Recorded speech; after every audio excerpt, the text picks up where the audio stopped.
অনেকদিন থেকেই আমার একটা পাহাড় কেনার শখ, কিন্তু পাহাড়কে বিক্রি করে তা জানি না। যদি তার দেখা পেতাম দামের জন্য আটকাতো না। আমার নিজস্ব একটা নদী আছে, সেটা দিয়ে দিতাম পাহাড়টার বদলে। কেনা জানে পাহাড়ের চেয়ে নদীর দামই বেশি। পাহাড় স্থানু, নদী বহমান, তবু আমি নদীর বদলে পাহাড়টাই কিনতাম, কারণ আমি ঠকতে চাই।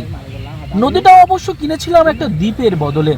ছেলেবেলায় আমার বেশ ছোট্টখাট্ট ছিমছাম একটা দ্বীপ ছিল, সেখানে অসংখ্য প্রজাপতি। শৈশবে দ্বীপটি ছিল আমার বড় প্রিয়। আমার যৌবনে দ্বীপটি আমার কাছে মাপে ছোট লাগলো। প্রবাহমান ছিপছিপে তনি নদীটি বেশ পছন্দ হলো আমার। বন্ধুরা বলল, ওইটুকু একটা দ্বীপের বিনিময়ে এত বড় একটা নদী পেয়েছিস, খুব জিতেছিস তো মায়েরি। তখন জয়ের আনন্দে আমি বিহ্বল হতাম। তখন সত্যি আমি ভালোবাসতাম নদীটিকে। নদী আমার অনেক প্রশ্নের উত্তর দিত, যেমন, বলতো আজ সন্ধেবেলা বৃষ্টি হবে কিনা। সে বলতো, আজ এখানে দক্ষিণ গরম হাওয়া। শুধু একটি ছোট্ট দ্বীপে বৃষ্টি, সে যে কি প্রবল বৃষ্টি, যেন একটা উৎসব। আমি সেই দ্বীপে আর যেতে পারি না। সে জানতো, সবাই জানে, শৈশবে আর ফেরা যায় না। এখন আমি একটা পাহাড় কিনতে চাই। সেই পাহাড়ের পায়ের কাছে থাকবে গহন অরণ্য। আমি সেই অরণ্য পার হয়ে যাব, তারপর শুধু রুক্ষ কঠিন পাহাড়।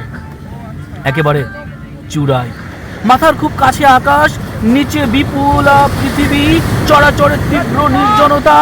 আমার কণ্ঠস্বর সেখানে কেউ শুনতে পাবে না। আমি ঈশ্বর মানি না, তিনি আমার মাথার কাছে ঝুঁকে দাঁড়াবেন না।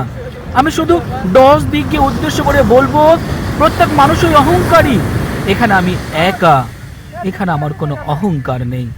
এখানে জয়ী হবার বদলে ক্ষমা চাইতে ভালো লাগে। হে 10 দিক, আমি কোনো দোষ করিনি, আমাকে ক্ষমা করো। সুনীল গঙ্গোপাধ্যায়ের এই পাহাড় চূড়ার কবিতায় অসাধারণ একটা মোমেন্টে